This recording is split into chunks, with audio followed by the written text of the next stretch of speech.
Hi, I'm Sarah Gonzalez. Welcome to the news and why it matters. Glenn, what was the top story? I don't remember. Oh, I remember. Yes. It was. Sorry, it's been a very long day.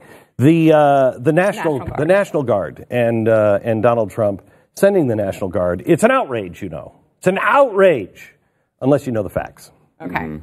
Sue. Taking apart one of the most annoying arguments in the Second Amendment debate. Pat? I might have to pull a Glenn and remind myself of where I am. Once Second again. Amendment. There is a guy in Greensboro, North Carolina, that summed up the gun control debate so powerfully. That's my top. All right, Doc, you just want to go ahead? No, I know what it is. I'm disappointed in all of you. Botanical sexism. That is the story today. I can't wait to hear why that matters. Glenn. Oh my gosh. Okay, so the National Guard called out we've militarized the border. It has happened before in the past. It happened in the 1950s. I mean, the term wetback comes from the Eisenhower administration. But recently we have done it before. They didn't seem to have a problem when George Bush did it in 2006. Didn't seem to have a problem when, or it was 2004, wasn't it?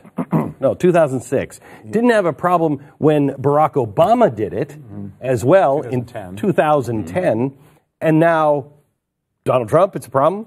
And you'll notice that it's always on the midterm elections. That's the only time we send people to the border is during the midterm elections. You're right. Those are the discussions about the border fence during the Bush administration. It was during the midterms. Correct. And the problem under the Obama administration, and we sent them in at the midterms. We're not serious about it, and the media is making this into a big deal. Obama just did it. Be quiet. Yeah. Stu, what's your take on that? I think I generally speaking agree with Trump's take on this in that, like, his point seems to be, look, if you don't want military at the border, then let me build this wall, and then we're not going to need it there anymore. And the truth is, of course, it's not going to solve every problem at the border. No. There's still going to be problems there, but it would solve a decent amount of it, and probably a high enough percentage that you're not going to have large groups like the I'm going to say the flotilla, but the caravan that was coming up. Well, yeah, if you won't have the caravan, you're not going to have 1,500 people come across. But remember, when Barack Obama did it, they weren't allowed to do anything except call for help, and our border guard was so thin that by the time they got there, those people were already gone. Did you find it interesting, the excuse that they used, that they were worried about the babies traveling, hopping on the trains, that it might be too dangerous? The caravan. I'm surprised that they had that much common sense. Well, I mean, but it already came once they're in Mexico City, so it's fine for the babies to travel to Mexico City. Yeah, Mexico's very safe, right? Generally speaking. Here's the real deal. The guys who run this organization that now Soros is kind of shadow funding, the guys who run this organization from Guatemala are outlaws in Mexico. The Mexicans don't like them. They've already put one of the leaders into jail because he's bringing illegals across the border, their border, and they don't like it. So they've already put him in jail once, which is why he went across our border and he lives in Minnesota. Yeah. He's running this operation from America. Yeah. It's crazy. And the wall in itself is really more of an economic argument than anything else. I mean, you have a level of drug trafficking and you have a criminal element that crosses that border. But those organizations have the resources to get around a wall. And it's really more of a how many people are going to come over and affect the economy to use up resources and things like this. And I think like that can be stopped with the wall. When you get to the point of a terrorist, like we talked about this before with Hamas, people rumors of Islamic terrorists crossing the border. Likely you're not going to be able to stop that with a wall. It's just, especially with the wall that they're talking about building, which is going to cover 40% of the border. I mean, it's not really going to intimidate that sort of. Maybe it slows it a little bit, which is worth it. But really, it's an economic argument. It's an argument of a rule of law, and this would really help that. Yeah. Stu, the Second Amendment. All these annoying arguments that we keep coming back to. Yes. Illegal immigration and now the Second Amendment. And one of the big arguments that they make all the time, and it's just frustrating. And I just lost it on radio today because of this. It's his argument. You did. I did a little bit. I heard. It's just really a frustrating one because what they say is the right will say, hey, the Constitution, put the Second Amendment in there because the founders wanted to protect, have some sort of defense mechanism for the average citizen to fight back if there was a tyrannical government that ever were to come into play. Can I play the left? Sure. Yeah. Oh, please. Right. Like you're going to use your gun to stop a tank. Right, exactly. That's what you hear every time, right? Every time. And so that argument is specifically designed to put a visual in your head. And that visual is you're out in your front lawn, you look down the end of your driveway, here comes a few tanks, you've got your gun, what do? You're going to lose. You're going to lose badly. That happened to me 3 times last week. 3 times. Yeah. Did you win or lose? I lost. Okay. But of course, that is an argument that should be viewed from the opposite side. If you were a tyrannical government, how would you roll through a country with 300 million people that hold 340 million guns or 350 million guns? It would be impossible to even attempt. You disarm the people first before you start attempting those things, and that's why the Second Amendment is so powerful. Yes, you could go and you could nuke every one of your cities and destroy all your infrastructure and destroy your entire country, and then what are you running once you're... Yeah, exactly. That's a good way of putting it. Look at Syria. Syria is doing a pretty good job of standing against Russia and the United States. ISIS did a pretty good job. Iraq did a pretty good job. Afghanistan has mired us. You're going to fight the United States? Yeah, the guys in the cave did. Yeah, exactly. This is what they just want it both ways on all these topics. It's like they want to say, hey, your gun would never do anything. You'd never be able to protect yourself. 300 million guns would do nothing. On the other hand, going to Iraq is an unwinnable war because you have to fight that battle from street to street. So the American military can't defeat the Iraqi people without a Second Amendment. But it's going to be easy for a tyrannical government here to destroy us. The other part of an armed civilian citizenry is that it's not just your government that we're worried about. What about an invasion force? Yeah, absolutely. I mean, it's going to be kind of a deterrent for China or Soviet Union or Russia or whoever it is to want to come in here and try to occupy the United States when 300 million citizens have guns. My favorite Texas fact. That's impossible. Yeah, my favorite Texas fact. Yeah. Texas is the only place of entry that was not included in a Soviet invasion plan. They didn't even consider it. No, New Mexico, California, Arizona, the coasts, Canada, yep. Texas, no way. Yeah. And we learned that point in the documentary Red Dawn. Right, that was very important. Exactly where it's contained. I don't think that's not a documentary. Sure? By the way, can I just real quick on this subject? Mm-hmm. Did you guys read the other David Hogg's essay today in the Wall Street Journal? Wall Street Journal, yeah. It was really good. Another guy named David Hogg, he's 16 years old. He's the other side. Oh, wow. And same name. Wow. Same spelling, everything. Yeah. Hog against hog. Hog to hog. Man. Hog on hog violence. Wow. Yeah. And saying, it's really important that maybe David Hogg steps down off the high horse just for a few minutes and is a little more reasonable and listens to people. Yeah. Wow. Piggybacking off of that, so there was a citizen who spoke out so powerfully Yeah. to his city council who's trying to take guns from the citizens. In fact, some of the local ordinances include confiscation. So he got up and spoke pretty passionately in Greensboro. I'm going to come down here to this city council and raise hell just like these loonies from the left do until you listen to the majority of the people in this city. And I am the majority. The majority of the people in this city are law-abiding. And they follow the law. And they want their constitutional right to be able to bear arms. They want to be able to go to the gun show and buy a hunting rifle or sport rifle. There are no military-grade weapons sold at the gun show. An AR-15 is not a military-grade weapon. Anybody that would go into combat with an AR-15 is a fool. It's a semi-automatic 22 rifle. You'd be killed in 15 minutes in combat with that thing. So we need to dispel all these myths, and we need to drop all this division that we got going on here. Because the bottom line is, when that Second Amendment was written, whether the framers liked it or not, they wrote it for everybody. And I am everybody. And the law-abiding citizens of this city are everybody. And we want our rights, and we want to keep our rights. And by God, we're going to keep them, come hell or high water. Wow. I love this guy. I love this guy. Love this guy. Made all the more powerful because he's black. Yes. Right? Because I didn't even notice. Yeah, I know. Nobody. I don't think. That's why I pointed out. The guy is taking a stand that is unusual in his community, and it makes it all the more powerful. Because what are you going to say?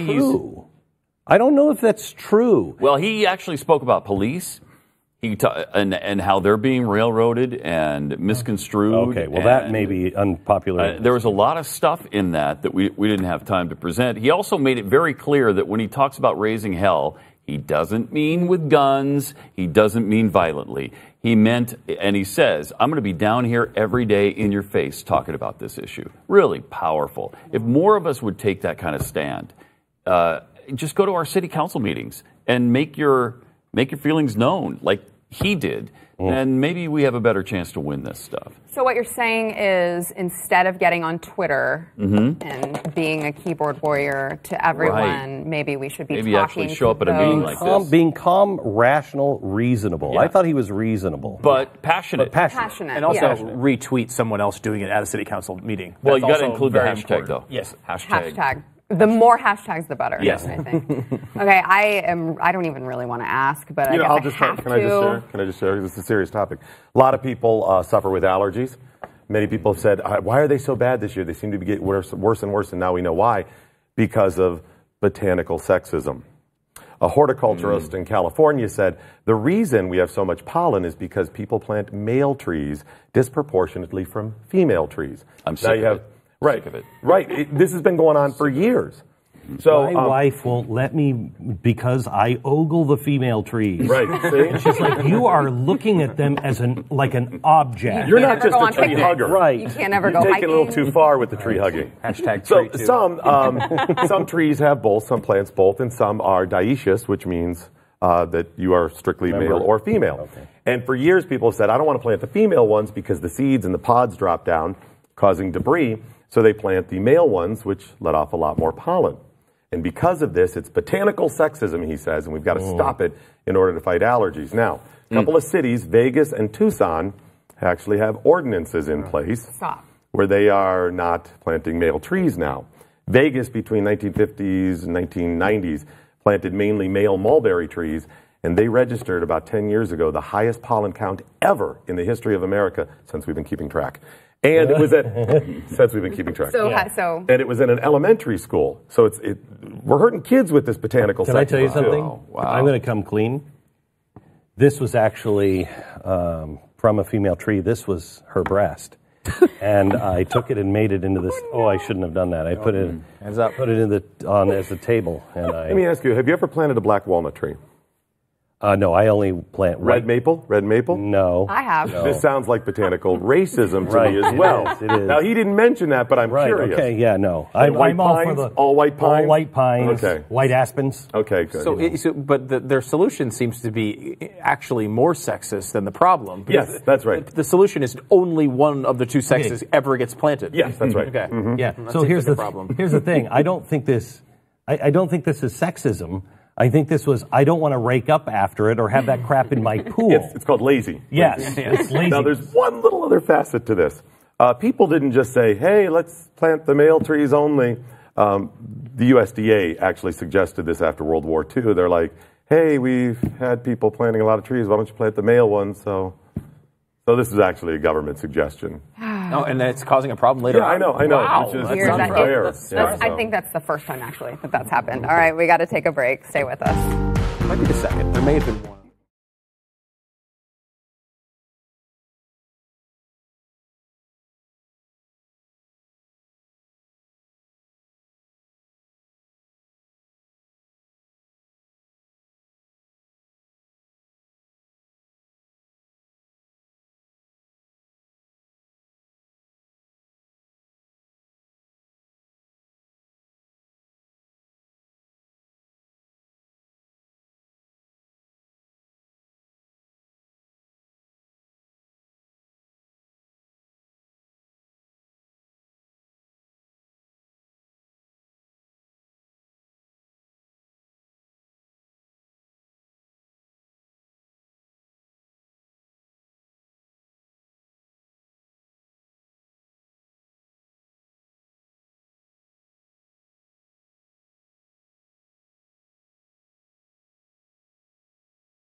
Glenn, tell us what's going on in Wisconsin. Wisconsin right now is not paying attention to Planned Parenthood, giving, I think it's $138,000 to Russ Feingold and to Hillary Clinton's campaign. Boy, I bet they wish they had that money back, huh? They didn't claim it. And the media is not making a big deal out of this. They got fined for it. But first of all, these organizations are giving hundreds of thousands of dollars to Democrats, okay? Is any of that my tax dollar? Because I didn't want to pay for abortions as it was, and now they're giving all of this money to their candidates of their choice, which are not my choice. The second thing is they didn't report it, which is illegal. Nobody cares? These people actually do have blood all over their hands. And I wonder if the media, if you know, the NRA would have given $140,000 to Donald Trump and didn't report it, I wonder if the media would be covering that today. Well, I don't know, but the NRA is killing children. Yeah, right. So that would be the important takeaway. Planned Parenthood. Well, now, No, they're giving women's health exams. Now, as we all know, Planned Parenthood does not receive any money for abortions. Right. That money is cordoned off. What happens is when the money comes in, Cecile Richards memorizes all the serial numbers on the dollar bills. And when they go into the vat, she makes sure when she's taking the money out for abortion, she does not touch any of those, in particular, those dollar bills, so that we're totally clear and they have nothing to do with each other. So wait a minute. Hang on just a second. If I were poor and I couldn't afford my house, but I was buying drugs, and I went to you and I said, "Hey, Stu, can you give me money?" And you say, "You're not spending on drugs." No, I won't do that. And I said, "Oh, okay, that's fine. I'll just spend it on my house." And I took your money and I gave it to the person that I'm renting the house from. That would leave me with all the money to do those drugs and perhaps even more. I mean, but I'd be totally clear conscience, right? I would have no problem with that because I only helped you live. I only helped you with the health of your family to stay in shelter. You were funding my drug problem indirectly. Yeah, I know, and that's what's so ridiculous about that argument. They say they use it all the time, and in reality, we are funding it. We are funding it, and it doesn't seem to be anyone who's going to step up and actually stop it. Yeah, I am ready to see Jeffy eat some crickets. Oh, there's always time. That's like Jell-O. Always room for Jell-O? Yes. Always room for this. Yes.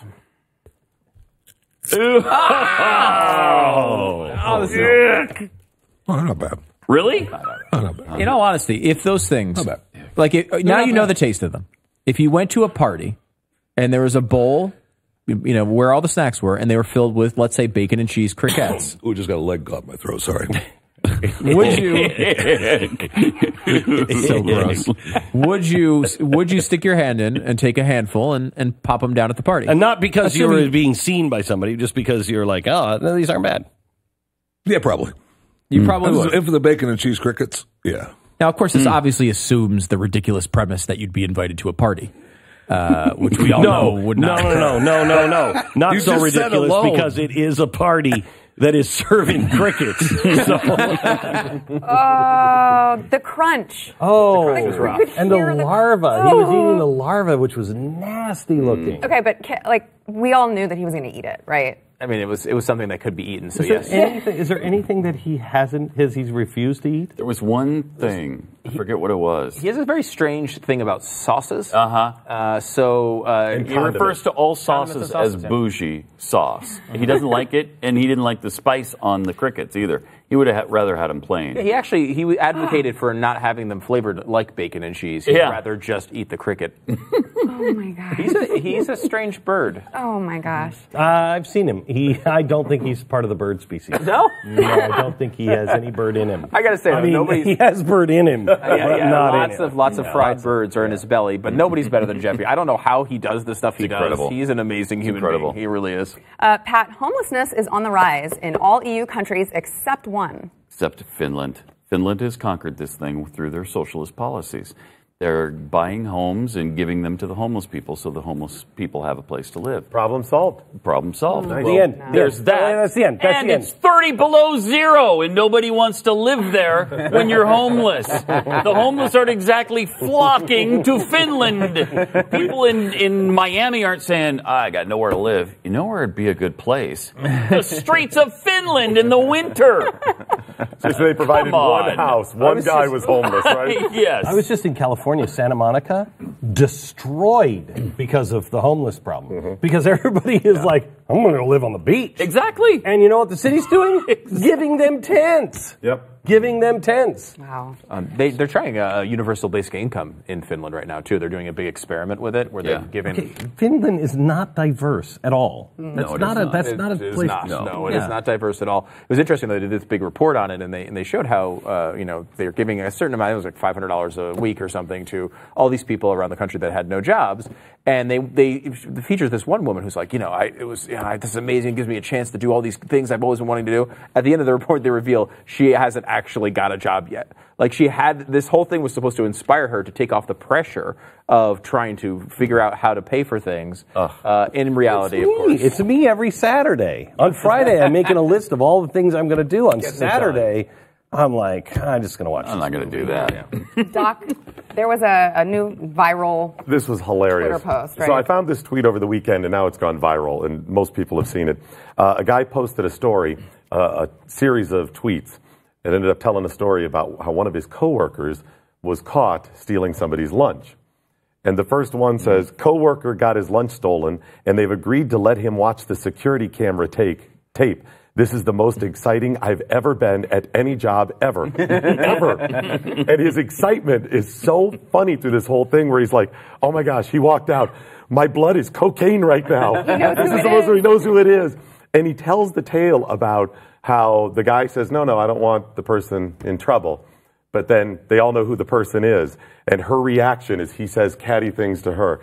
It is hilarious. Yeah, it's a great tweet. He's sitting between the guy who she stole his lunch. Right. And he's sitting right between. Funny. And at some point, she's going to read all of his tweets where he's like, she's a monster. If she is, she's coming for you. But think about that in your office. You know who stole your lunch.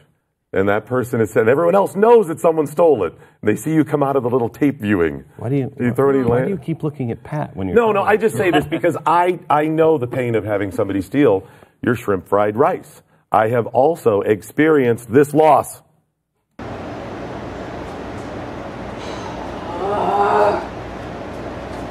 So gross.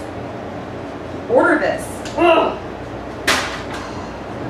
This was just a few days ago, right here at the Blaze, the Mercury Studios, Dallas, the Blaze. Wow. I was shrimp fried riceless that day. Why do you hate Chinese food so much? Let's Let's just really go to a break. awkward. This is- Yeah, okay.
Really quick, because we only have about 30 seconds.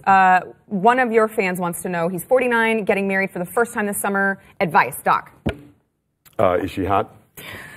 Pat. That's going to be Jermaine. I missed the whole question. I would Getting like married. To, I would Advice. like to. I would like to know why. My advice is don't. Why? I would like to know why you wait for 30 seconds before you answer the people's mail. That needs to be an investigation. That is Right? What? Yeah, This yeah. is you. Investigation. This is on all That's diabolical. This is sexist. Wow. What this is. All right. You were a tree.